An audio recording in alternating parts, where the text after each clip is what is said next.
বাংলাদেশে কোন নির্বাচন হবে না যতক্ষণ পর্যন্ত আমার ভাইয়ের হত্যার বিচার না হচ্ছে। ভয় পাওয়ার কিছু না, আমি আজকে গালি দিব না। আপনাদের মাইন্ডসেট হয়ে গেছে আমি গালি দিব। গালি যখন প্রয়োজন হবে তখন গালি দিব। সরকার চিন্তা করতেছে ইনকলাব মঞ্চের মাথায় লবণ রেখে বড়ই খাবে, সেটা হইতে দেওয়া যাবে না।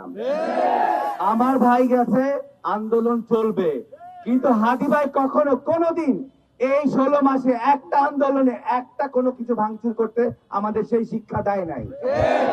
এর মানে এই না আমরা চুপ করে বসে থাকবো। ছাগল দিয়ে কোনোদিন হাল চাষ হয় না। বাংলাদেশে কোন নির্বাচন হবে না যতক্ষণ পর্যন্ত আমার ভাইয়ের হত্যার বিচার না হচ্ছে। আগে আদি ভাইয়ের হত্যার বিচার হবে, তারপরে নির্বাচন। সময় যখন আসবে, অতি দ্রুত সময় আসতেছে, আপনারা এই হত্যার বিচার দায় সম্পন্ন করেন, নাইলে এক দফা এই সরকারের পতন, এক দফা।